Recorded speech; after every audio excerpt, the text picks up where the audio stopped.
So when Jesus was questioned about marriage, alam mo po ang sinagot ng ating Panginoong Hesus? Bumalik siya in the beginning. When Jesus was asked about marriage, what did He do? He went back to the beginning.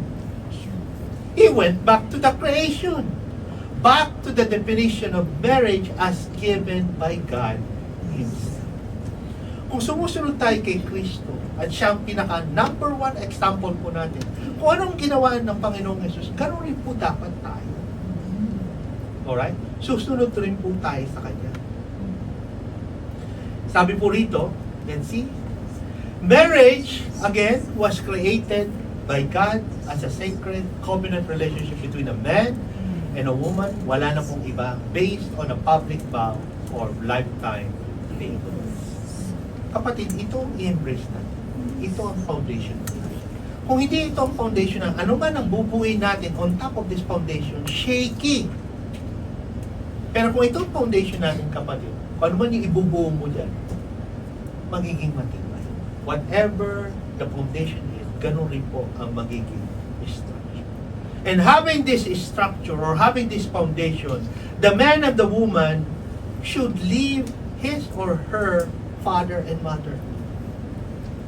Once they leave, okay, they will be united to his or her spouse.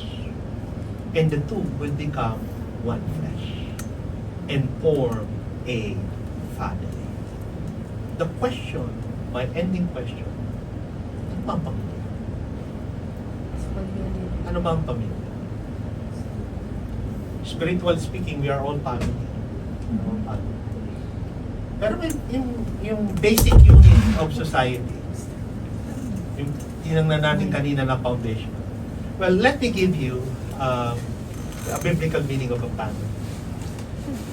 A God-ordained institution founded on the covenant of marriage between one man and one woman for the purpose of companionship, procreation, and the transmission of spiritual heritage. Yung pala yun. Pala ang family.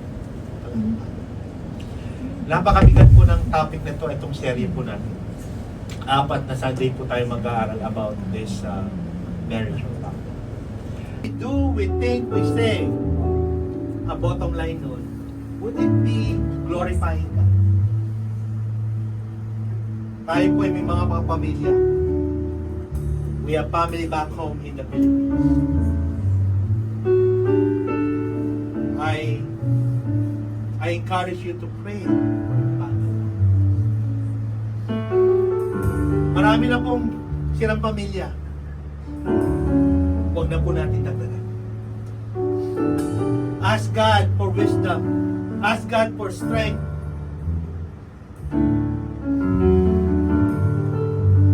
This is the basic, foundational